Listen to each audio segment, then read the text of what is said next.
हरे कृष्णा, राधे राधे। तो कैसे हैं आप सभी फ्रेंड्स। आशा करती हूँ कि आप सभी स्वस्थ होंगे और खुश होंगे। आप सभी को विजय एकादशी की बहुत सारी शुभकामनाएं। तो आज हम विजय एकादशी का महत्व श्रवण करेंगे। विजय एकादशी फाल्गुन मास के कृष्ण पक्ष को होती है। तो शुरू करते हैं फाल्गुन मास की विजय एकादशी का महत्व।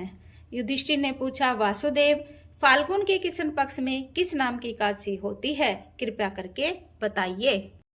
भगवान श्री कृष्ण बोले, युधिष्ठिर, एक बार नारद जी ने कमल के आसन पर विराजमान होने वाले ब्रह्मा जी से प्रश्न किया, सुरश्रेष्ठ, फाल्गुन के कृष्ण पक्ष में विजय नाम की एकादशी होती है, कृपया करके उसके पुण्य का वर्णन कीजिए। एक उत्तम कथा सुनाता हूँ जो पापों का अपहरण करने वाली है।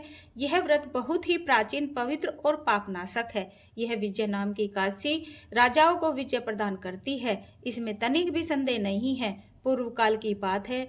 भगवान श्री रामचंद्र जी 14 वर्षों के लिए वन में गए और वहां पंचवटी में सीता तथा लक्ष्मण के साथ रहने लगे। वहां रहते समय रावण ने चपलतावश विद्या आत्मा श्री राम जी की तपस्विनी पत्नी सीता को हर लिया।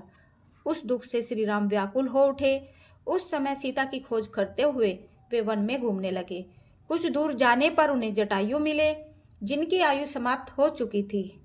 इसके बाद उन्होंने वन के भीतर कबंध नामक राक्षस का वध किया। फिर सुग्रीव के साथ उनकी मित्रता हुई।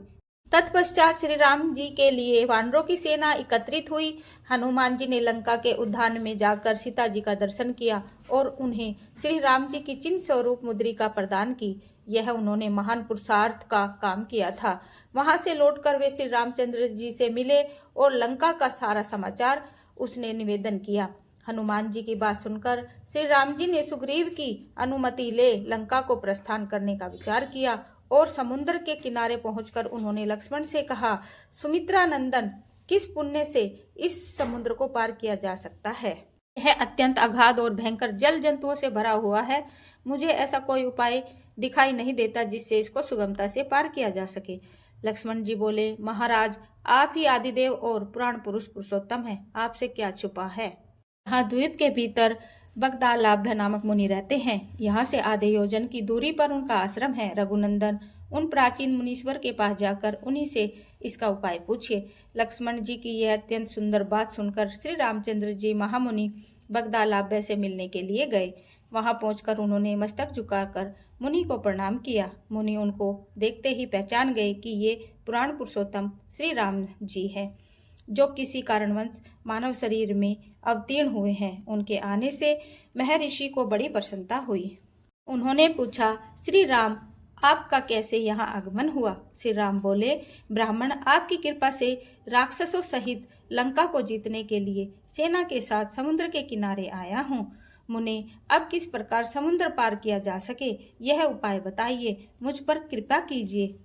बगदालाभ्य मुनि ने कहा, श्री राम, फाल्गुन के कृष्ण पक्ष में जो विजय नाम की एकादशी होती है, उसका व्रत करने से आपकी विजय होगी। निश्चय ही आप अपनी वानर सेना के साथ समुद्र को पार कर लेंगे। राजन, अब इस व्रत की फलदायक विधि सुनिए। दशमी का दिन आने पर एक कलश स्थापित करे। वह सोने, चांदी, तांबे तथा मिट्टी का भी हो सकता है।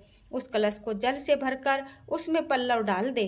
उसके ऊपर भगवान नारायण के सुवर्ण में विग्रह की स्थापना करे। फिर एकादशी के दिन प्रातःकाल स्नान करे। कलश को पुनः स्थिरता पूर्वक स्थापित करे। माला, चंदन, सुपारी तथा नारियल आदि के द्वारा विशेष रूप से पूजन करे। कलश के ऊपर सप्तधान्य और जौ रखे। गंध, धूप, द्वीप और भांति भांति के नैवेद्य से पूजन करे। कलश के सामने बैठकर वह सारा दिन उत्तम कथा वार्ता आदि के द्वारा व्यतीत करे तथा रात में भी वहां जागरण करे। अखंड व्रत की सिद्धि के लिए घी का दीपक जलाए। फिर द्वादशी के दिन सूर्योदय होने पर उस कलश को किसी जलाशय के समीप, नदी, झरने तथा पोखरे के तट पर ले जाकर स्थापित करे और उसकी विधि पूर्वक पूजा करके देव प्रतिमा सहित उस कलश को वेद वेता ब्राह्मण के लिए दान कर दे। महाराज, कलश के साथ ही और भी बड़े बड़े दान देने चाहिए। श्री राम, आप अपने युद्धपतियुथियों के साथ इसी विधि से प्रयत्न पूर्वक विजय का व्रत कीजिए, इससे आपकी विजय होगी। ब्रह्मा जी कहते हैं नारद, यह सुनकर श्री रामचंद्र जी ने मुनि के कथनानुसार उस समय विजय एकादशी का व्रत किया।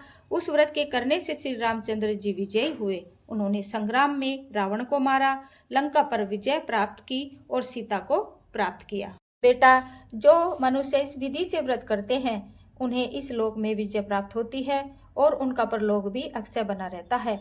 भगवान श्री कृष्ण कहते हैं, युधिष्ठिर, इस कारण विजय का व्रत करना चाहिए। इस प्रसंग को पढ़ने और सुनने से वाजपेयी यज्ञ का फल मिलता है। बोलो श्री हरि बाके बिहारी लाल की जय। जय श्री कृष्णा। राधे राधे।